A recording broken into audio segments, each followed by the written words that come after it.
ದಕ್ಷಿಣ ಕಾಶಿ ಎಂದೇ ಕರೆಯಲ್ಪಡುವ ಶ್ರೀ ಕೆಂಗಲ್ ಆಂಜನೇಯ ಸ್ವಾಮಿ ದೇವಾಲಯದಲ್ಲಿ ಮಕರ ಸಂಕ್ರಾಂತಿ ಹಬ್ಬದ ಪ್ರಯುಕ್ತ ವಿಶೇಷ ಪೂಜೆ ನೆರವೇರಿತು.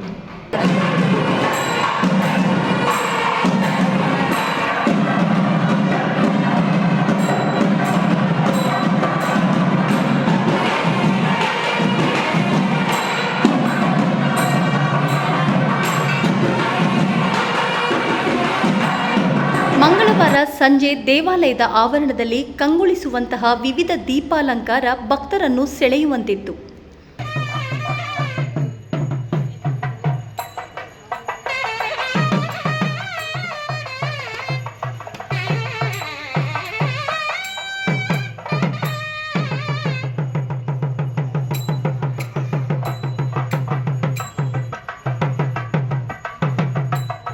ಇದೇ ಸಂದರ್ಭದಲ್ಲಿ ದಿವಂಗತ ವೆಂಕಟವರದಯ್ಯನವರ ವಂಶಸ್ಥರು ಹನುಮಂತೋತ್ಸವ ಕಾರ್ಯಕ್ರಮವನ್ನು ನೂರಾರು ಭಕ್ತರ ಸಮ್ಮುಖದಲ್ಲಿ ನಡೆಸಿಕೊಟ್ಟರು. ಮಕರ ಸಂಕ್ರಾಂತಿ ಹಬ್ಬದ ಪ್ರಯುಕ್ತ ರಾಮನಗರದ ಶ್ರೀ ಕೆಂಗಲ್ ಆಂಜನೇಯ ಸ್ವಾಮಿ ದೇವಾಲಯದಲ್ಲಿ ವಿಶೇಷ ಪೂಜೆ ನೆರವೇರಿತು. ವಿವಿಧ ಪುಷ್ಪಗಳಿಂದ ಅಲಂಕರಿಸಿದ್ದ ಶ್ರೀ ಆಂಜನೇಯ ಸ್ವಾಮಿ ಉತ್ಸವ ಮೂರ್ತಿಯನ್ನು ಪಲ್ಲಕ್ಕಿಯಲ್ಲಿ ಕೂರಿಸಿ ಮಂಗಳ ವಾದ್ಯಗಳೊಂದಿಗೆ ದೇವಾಲಯದ ಸುತ್ತ ಮೆರವಣಿಗೆ ಮಾಡಲಾಯಿತು.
ಈ ವೇಳೆ ಭಕ್ತರು ಶ್ರೀರಾಮ ಆಂಜನೇಯ ಸ್ವಾಮಿ ಸ್ಮರಣೆಗಳನ್ನು ಕೂಗುವ ಮೂಲಕ ಭಕ್ತಿ ಪರಾಕಾಷ್ಠೆಯನ್ನು ಮೆರೆದರು. ಆಗಮಿಸಿದ್ದ ಎಲ್ಲ ಭಕ್ತಾದಿಗಳಿಗೂ ಗೋವಿಂದರಾಜು ಕುಟುಂಬದವರು ಪ್ರಸಾದ ವಿತರಣೆ ಮಾಡಲಾಯಿತು.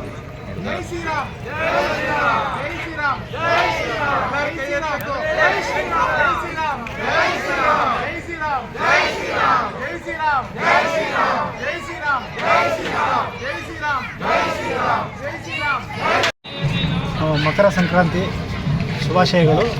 ಹಾಗೂ ಈ ಕೆಂಗಲ್ ಆಂಜನೇಯ ಸ್ವಾಮಿ ದೇವಸ್ಥಾನ ನಮ್ಮ ತಾತ ಪುರಾತನ ಕಾಲದಿಂದ ವಂಶ ಪರಂಪರೆಯಾಗಿ ಈ ದಿನ ಸಂಕ್ರಾಂತಿ ಹಬ್ಬದ ದಿನವೇ ನಮ್ಮದು ಹನುಮಂತೋತ್ಸವ ಕಾರ್ಯಕ್ರಮ ನಡೀತಾ ಇದೆ. ಇದು ನಮ್ಮ ತಾತ ದಿವಂಗತ ವೆಂಕಟವರದಯ್ಯನವರ ಮೊಮ್ಮಕ್ಕಳಾದ ನಾವು ಎಲ್ಲರೂ ಇದನ್ನು ಹಾಗೆ ಮುಂದುವರಿಸ್ಕೊಂಡು ಬರ್ತಾಯಿದ್ದೀವಿ.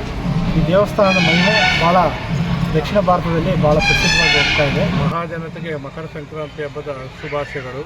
ದಕ್ಷಿಣ ಭಾರತದಲ್ಲಿ ದಕ್ಷಿಣ ಕಾಶಿ ಎಂದು ಪ್ರಸಿದ್ಧ ಆಗಿರ್ತಕ್ಕಂಥ ಶ್ರೀ ಕೆಂಗಲ್ ಆಂಜನೇಯ ಸ್ವಾಮಿ ಈ ಮಕರ ಸಂಕ್ರಮಣದ ಶುಭ ಸಂದರ್ಭದಲ್ಲಿ ಸುಮಾರು ಪೂರ್ವದ ವ್ಯಾಸ ಮುನಿಗಳು ಪ್ರತಿಷ್ಠಾಪನೆ ಮಾಡಿರ್ತಕ್ಕಂಥ ಶ್ರೀ ಆಂಜನೇಯ ಸನ್ನಿಧಾನದಲ್ಲಿ ಇವತ್ತು ನಮ್ಮ ಹನುಮಂತೋತ್ಸವ ಇಲ್ಲಿ 3 ಕಿಲೋಮೀಟರ್ ದೂರದಲ್ಲಿರ್ತಕ್ಕ ಅಂಜನಾಪುರದ ಗ್ರಾಮಸ್ಥರಾದಂಥ ನಾವುಗಳು ಮತ್ತು ನಮ್ಮ ಪೂರ್ವಜರಾದಂಥ ನಮ್ಮ ತಾತರು ದಿವಂಗತ ವೆಂಕಟವರದಯ್ಯನವರ ಮೊಮ್ಮಕ್ಕಳು ಎಲ್ಲರೂ ಮತ್ತು ಗ್ರಾಮಸ್ಥರು ಎಲ್ಲರೂ ಸೇರಿ ಇವತ್ತು ಸುಮಾರು ಭಕ್ತಾದಿಗಳಿಗೆ ದಾಸೋಹವನ್ನು ಮಾಡ್ತಕ್ಕಂಥದ್ದು ಮತ್ತು ಉತ್ಸವವನ್ನು ಮಾಡ್ತಕ್ಕಂಥದ್ದು ಮತ್ತು ಅಭಿಷೇಕವನ್ನು ಮಾಡ್ತಕ್ಕಂಥದ್ದು ಬೆಳಗ್ಗೆಯಿಂದಲೂ ಕೂಡ ವಿವಿಧ ಕೈಂಕರ್ಯಗಳನ್ನು ಮತ್ತು ಧರ್ಮ ಕಾರ್ಯಗಳನ್ನು ಹಮ್ಮಿಕೊಳ್ತಾ ಇದ್ದೀವಿ.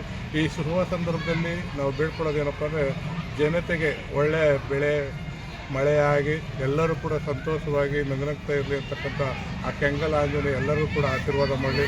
ಸುತ್ತಮುತ್ತಲಿರ್ತಕ್ಕಂಥ ಎಲ್ಲ ಮಹಾಜನತೆಯರು ಇವತ್ತು ಈ ಒಂದು ಶುಭ ಸಂದರ್ಭದಲ್ಲಿ ಇವತ್ತು 14ನೇ ತಾರೀಕು ಮೊದಲನೇ ಉತ್ಸವ ಇದೆ.